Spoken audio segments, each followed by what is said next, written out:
Well, what's up, guys? Mason the Brock Henderson here, and this is the Blacklist Season 4, Episode 11, The Harem. So, this one was interesting at parts and then kind of dumb at other parts, and I don't know. The Blacklist these days has become so non-interesting, in my opinion. There are some that are just like, oh yeah, that was pretty cool, or a blacklister that you're just like, wow, that guy was crazy. It's a good thing they stopped him. But overall, it just kind of feels like some of the magic of the show, some of the charm of the first season.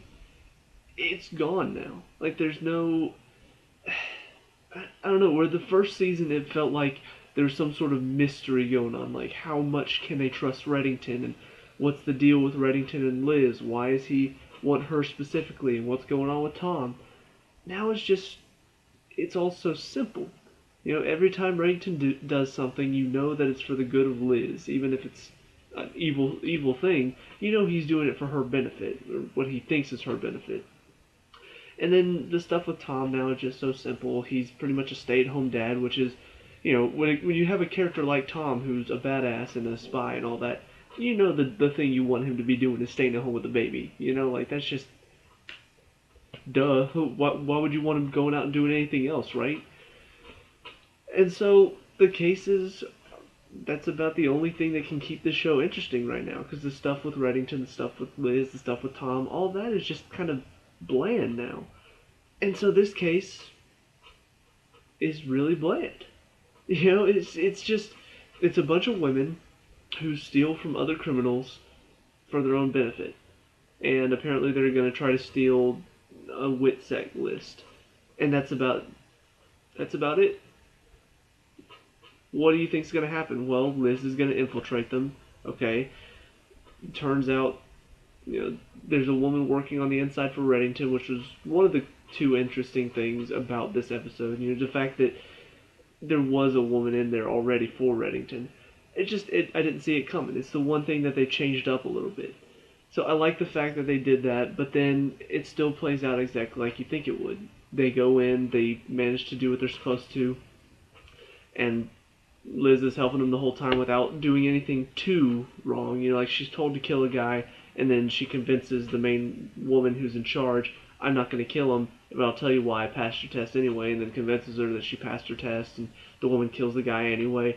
So, playing out exactly how you expect, and then just like with the first thing, the second interesting thing, also to do with this woman, Emma, she decides she's going to steal the WITSEC list because she wants to get out from under the Harem and Reddington's grasp so she can see her son again. I didn't see that one coming either. Like, most of the time, there's not a second inside woman already in there. And so the fact that there was, and on top of that, this whole thing that she's telling Reddington, let this woman go from your grasp.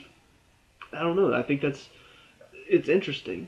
Because that is kind of the theme that's been growing between Liz and Red, is that it feels like everybody on the outside wants Red to let her go.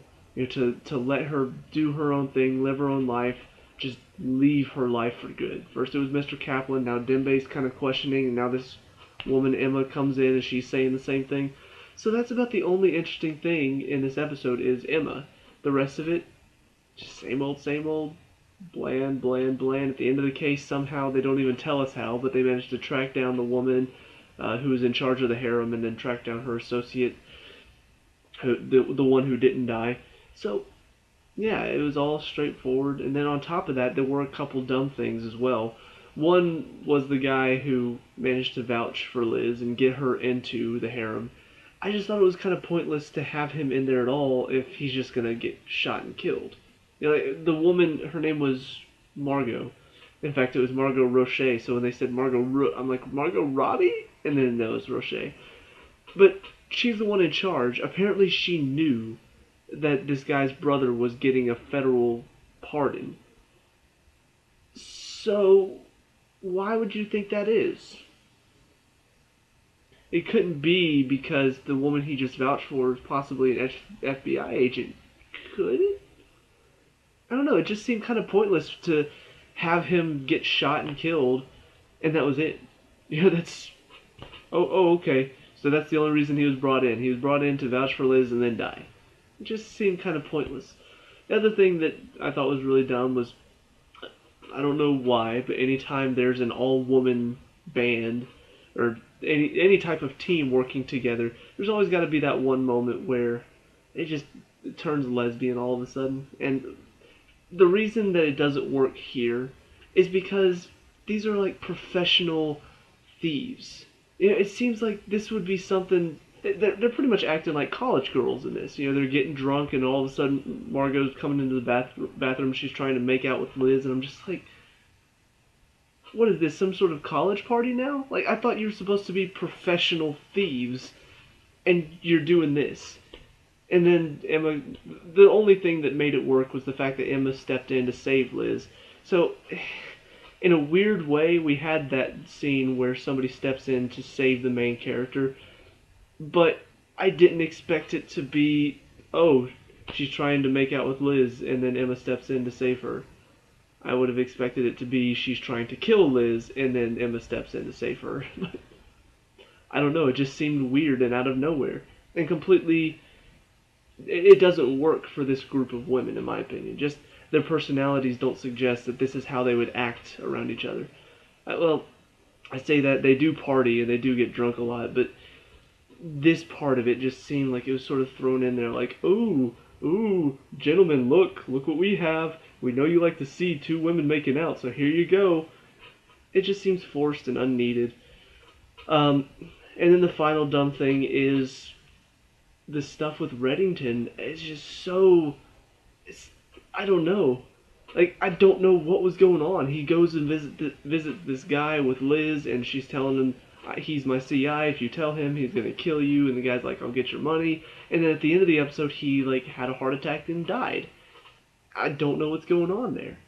Like, it seems very strange that they sort of threw this in and didn't explain anything, and it's very vague, and honestly, I don't know if I'll remember it by the next episode, if that was supposed to be important. So, yeah, overall, they kept focus on things that I think weren't important to the overall story. This whole thing with the harem, that was the main focus, and I don't think it's going to play into anything else. We see at the end, apparently he wanted the WITSEC list because he wanted to make sure Mr. Kaplan's sister, who's in WITSEC, is safe. He doesn't want anybody to know where she is, so that's about the only reason why this episode happened. So the stuff on the outside, it should be more important because that's our overarching story. That's whatever's going on. Like some guy, apparently, I don't know, some Magnuson guy bought something, or he like bought an item that Reddington wanted. Like I said, it's very vague. It's very like what is going on. They're not explaining it. It happens like very quickly. Like it's quick 1-minute scenes. So I just think it's really cluttered and unfocused right now, and I don't expect that from the Blacklist. I expect them to be able to tell a coherent story because that's, like I said, what season 1 did so well. It felt like every episode something was going on, and it was an obvious progression. We saw Reddington's plan was progressing with every single episode. Every time he sent them after a blacklister, he got something out of it, and his plan was just flowing forward. Now, it's just, oh, go after this blacklister while I go do my own thing.